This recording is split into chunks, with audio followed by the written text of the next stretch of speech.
Hello again, and welcome back to another one. And a few hours ago, shocking news hit the web related to some missing songs on Game's Drillmatic album, and it turns out Drillmatic was hit with budget cuts after the release of the album that sparked some interesting reactions.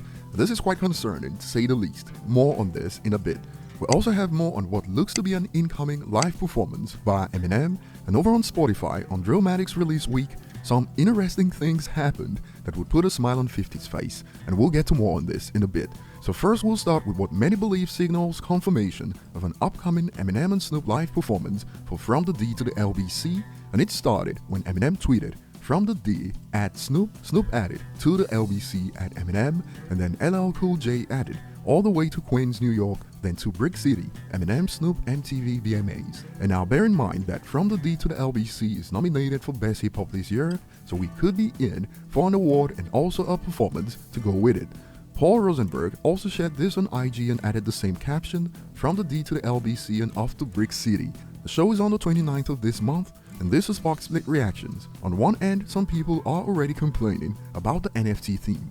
They're gonna perform it at that event. Also, please Paul, stop with the crypto/NFT cringe. While on the other end, since it's been so long, some believe I'll take any live performance I can get. Y'all should chill.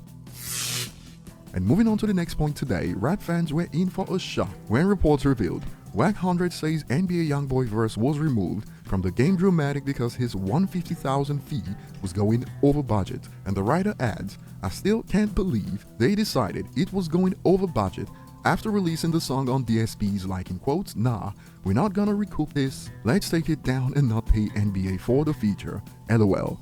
Like we discussed in a previous video on this, the in quotes sales don't matter brigade think it costs nothing to make an album to have over 30 in quotes high profile features on an in quotes independent album. And rather than support these artists that they love, they would rather be on Twitter defending atrocious sales projections, when in fact, we all remember that Game went on a press run for months talking about how no one listens to Eminem, only for his album to be hit with budget cuts after it released cause in quotes, no one listened.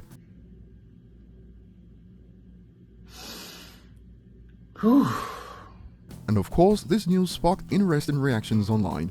The Game really had to remove features from his album cause he couldn't pay the artist, laughing my freaking bum off. And some try to put the disaster on the struggles of being independent.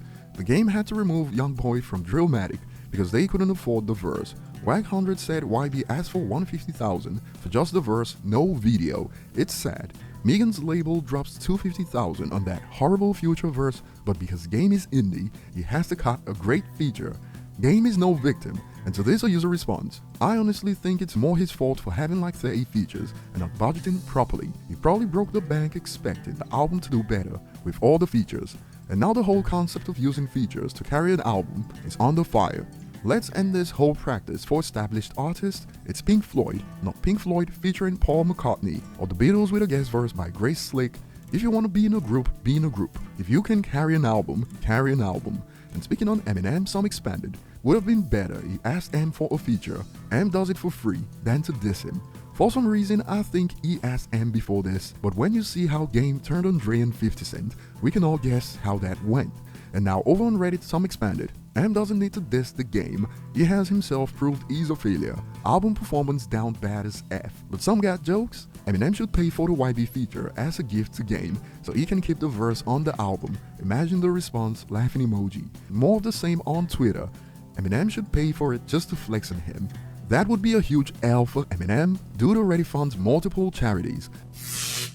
And moving on to the next point, like it wasn't enough on global Spotify, Drillmatic's star-studded roster wasn't enough to entice music listeners. It debuted at number 129 on the global chart, and check this out, for someone who claimed, and I'll take it away from you. When have you ever heard an Eminem song in the club? When have you ever heard in the locker room like, yo, this is the new M, I'm about to go crazy? I don't hear Eminem in the streets.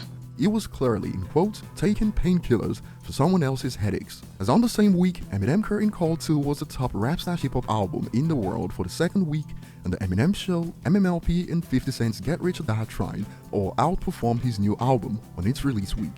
Oh, there's more. Both Eminem and 50 Cent outstreamed Game for the week on global Spotify.